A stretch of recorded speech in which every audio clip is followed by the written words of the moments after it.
જે પ્રમાણે તમને ફ્રેમમાં દેખાઈ રહ્યા છે, ચૈતર વસાવાના પત્ની છે વર્ષા વસાવા. તેમની સાથે આપણે વાતચીત કરીશું. તેમના જામીન થઈ ગયા છે, આખી બાબત શું છે તેને લઈને વાતચીત કરીશું. ચૈતર વસાવાના જામીન થઈ ગયા છે, હજી સુધી બહાર નથી આવ્યા એવું કહેવાય રહ્યું છે કે 2-3 દિવસ હજી લાગશે. શું કહેવું? હવે જામીન મંજૂર થઈ ગયા છે, પરંતુ અમુક શરતો છે. ભરૂચ જિલ્લામાં નર્મદા જિલ્લામાં પ્રવેશ ના કરવાનો એવી રીતના શરતો છે. એટલે એના માટેની આગળ એ શરતો નાબૂદ કરવા માટેની કાર્યવાહી કરીશું અમે, એ પ્રમાણે થશે. અને બીજું કે શકુંતલાબેનના 2 દિવસ પછી સુપ્રીમ કોર્ટમાં જામીન અરજી મૂકેલી છે, એટલે તે થશે. એટલે શકુંતલાબેન અને બીજા સાથી મિત્રો પણ છે, એટલે તેમનું થશે, એટલે સાથે જ બહાર આવશે. અચ્છા, બીડું તમારી પાસે આવી ગયું છે જામીન મળ્યા ને?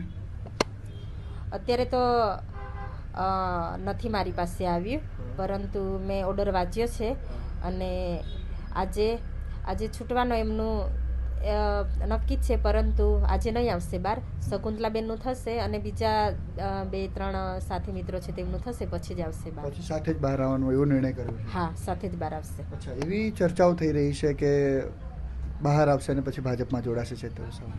ના, એવી કોઈ એ માહિતી નથી. અને ચૈતરભાઈ આમ આદમી પાર્ટીમાં જ છે ને આમ આદમી પાર્ટીમાંથી જ લોકસભાની ચૂંટણી પણ લડશે. ચોક્કસ રીતે નથી જોડાવાના ભાજપમાં? ના. ભવિષ્યમાં પણ નહીં? ના. તમારે કઈ વાતચીત થઈ છે? ના. હવે બધા વિધાનસભામાં પણ લોકોના મુદ્દા ઉઠાવે છે, અમારા આદિવાસી લોકો સાથે અન્યાય થઈ રહેલા છે, બધા મુદ્દા ઉઠાવે છે. એટલે આમ આદમી પાર્ટીમાં જ રહેશે, ભાજપમાં નહીં જોડાશે. તમે ક્યારે મળ્યા એમને? હું જ્યારે ગયા વીકમાં મુલાકાત માટે ગઈ હતી ત્યારે મળ્યા હતા અમે. અચ્છા, આ બાબતને લઈને કઈ ચર્ચા થઈ છે? ભારતીય જનતા પાર્ટીમાં જોડાશે કે એવું કંઈ? ના, કોઈ ચર્ચા નથી થઈ. અચ્છા. ના.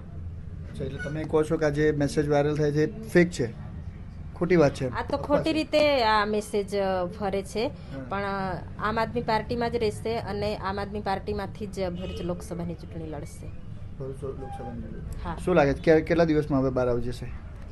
હવે આ શકુંતલાબેનનું ને બીજા સાથી મિત્રોનું થઈ જશે, પછી બહાર આવશે. પરંતુ આજે ભરૂચમાં અને નર્મદામાં પ્રવેશ ના કરવાનું જે શરતો છે એના માટેની પણ અમે આગળ કાર્યવાહી કરીશું કે આ શરતો જલ્દીથી નાબૂદ થાય અને ટૂંક સમયમાં જ લોકોની વચ્ચે આવે એ રીતની અમે કાર્યવાહી કરીશું.